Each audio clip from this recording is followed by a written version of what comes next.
Yo, Sanjay Uchiha here, people bringing you my review on Dragon Ball Super Episode 81. I apologize from now for the noise in the background, it's crazy, there's yeah,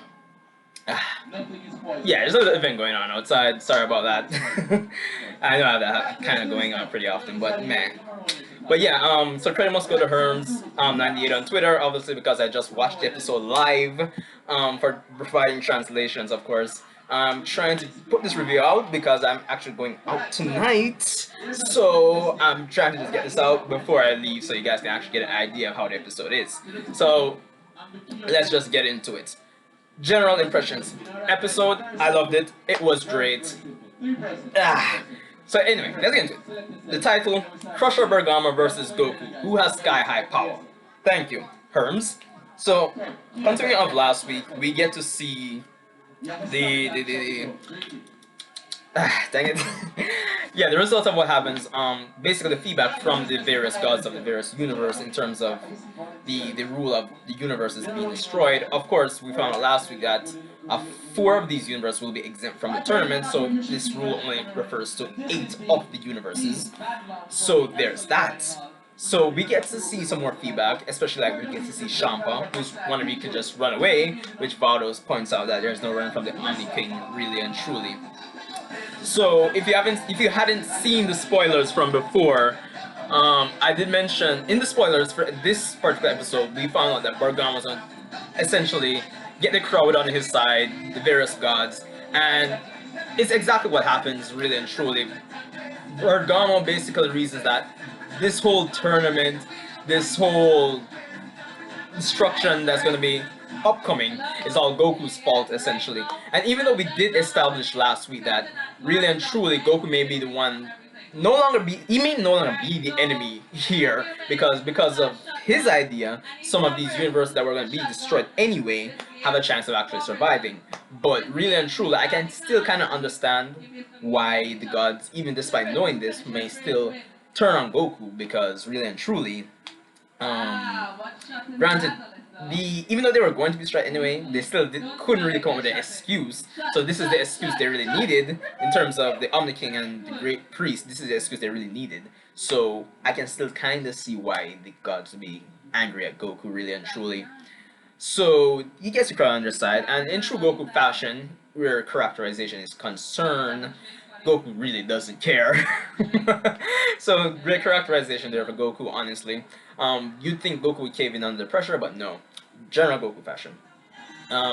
So Bergamo tries to make a deal with the Omni King that if he beats Goku that he takes back the rule, and the Omni King agrees. Of course Toppo is there, basically trying to kind of gauge how strong Goku is, essentially, and all the gods complain about how Goku is just so, casual Goku is, really and truly. But it's really after this that the fight starts.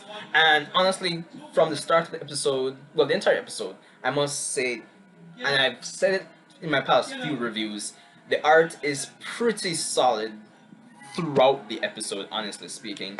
And I know there's a distinction between art and animation, but even the animation itself was pretty solid.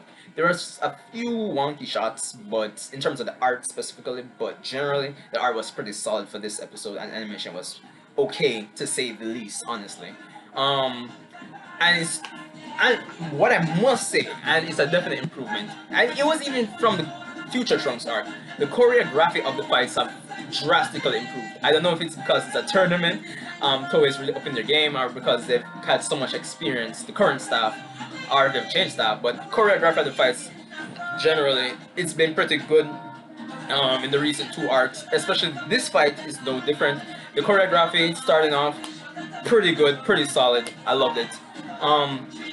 Similar to in the spoilers, we find out that Bergama actually has the ability to use... basically what Herms translated is that Ro has the ability to take his opponent's power and counter with double that power. So essentially, it kind of gives me this Super 17 vibe from GT. I don't know if that's like some kind of hidden nod. Of course, Goku and Gohan pick up on that, considering they're fighting geniuses. So eventually, Goku continues to fight with Bergamo countering and keeping up with him since his power continues to increase with all the offensive that Goku's putting on. So it's a pretty Neither star really has a drastic advantage, but Goku eventually has to go on the run.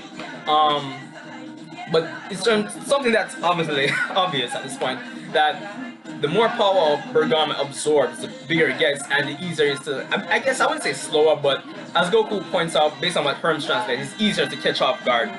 Um, of course, we have some interesting exchanges. I'm saying, oh shit, the fight is just all round. It's pretty solid choreography wise, and that in itself makes it exciting to watch, I must say. So the weakness I found in Bergamo is that based on what Herms translated, Goku asks at one point, can you get even stronger? And Bergamo asks, why you? So I don't know if some people are gonna call it bullshit from now, but based on those kind of not really information heavy, but those kind of just those two lines alone tells me something. Yeah, Bergamo has a limit, and I think this is what Goku picked up on. So Goku goes Super Saiyan Blue, and god, it was so epic. Reason being, I love it in when I'm watching something and a lot of characters are talking shit about a character that I know is really badass, and when that character pulls off something epic and shuts up everybody, it's always satisfying, and they gave us that in this episode. But granted, I didn't expect Goku to go blue in this fight at all, but oh well. So it's not even that. To my surprise, Goku adds Kaioken on top of it. Not times 10. I would think probably times 2, who knows, yeah. So Bergama tries to counter Goku's Kamehameha with his own Ki Blast, which doesn't work. So I'm going to theorize that, yeah, Bergama does have a limit to how much power you can absorb until a certain point. So I think this is what happened actually. And to which he comments that Universe 7 is outrageous. And of course the Omni Kings are impressed, all the gods are surprised. Obviously Herms doesn't translate line by line, so I'll get more context of what happened in terms of the dialogue when I actually watch the episode subbed. So Bergama asks Goku if he really wants to destroy the universes that badly, and that everybody will be after him in the main tournament. And Goku, of course, in true Goku fashion, characterization-wise, he doesn't mind.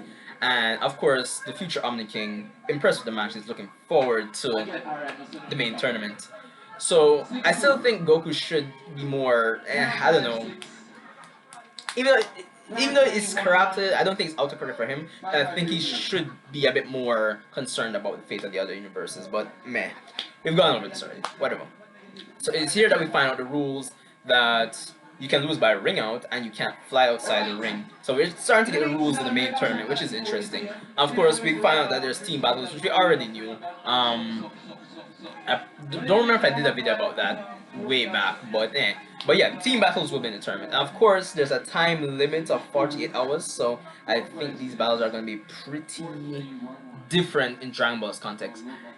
If I'm interpreting it right and thinking that each match has a limit of 48 hours, I'm guessing each fight kind of might have, how should I put it? It might have a potential to have this military war-based aspect to it, probably Goku and Vegeta on the field, Goku and go on 17 and 18 on the field, whatever, and probably nighttime falls. Even though where they'll be fighting, I thought there'd be nights because there's no time or whatever there. But yeah, so probably they're hiding out. Just potential, but I find that to be interesting. Of course, everybody's still a little nervous about the whole destruction aspect, and it's at this point that Toppo jumps into the ring and takes off his robe and apparently challenges Goku, and that's the end of the episode.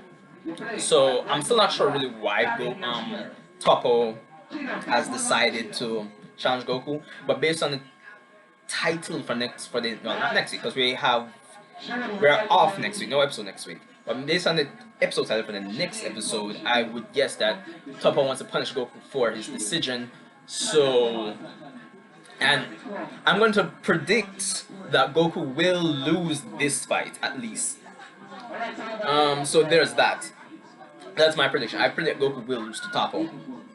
So, and it will provide more motivation for training for the actual tournament. But that's it, people. All in all, a pretty solid episode. As I mentioned, the choreography was pretty refreshing, and the highlight for me was definitely when Goku went Super Saiyan Blue. Of course, and I like that from the past few fights, some strategy has been coming in from Gohan. And I like that there's no ass pulls or bullshit in terms of how the Universe 7 fighters have actually won the fight so far. So that's pretty good. And as I said, the art is pretty good. It's pretty solid. I can't complain. But all in all, that's episode 81. I'm guessing, I don't know, it kind of sucks that we have a week off, but oh well, I guess we can use the time to come up with more speculations and random chatter in the community. But that's it. Sanjay Uchiha, I apologize about my noisy background once again. Event outside, yeah. All in all, thanks for watching. If you haven't subscribed, people, please, it helps out. Subscribe out, share the video, comment, let me know what you think. Let's have some discussion, and I'll see you in the next one.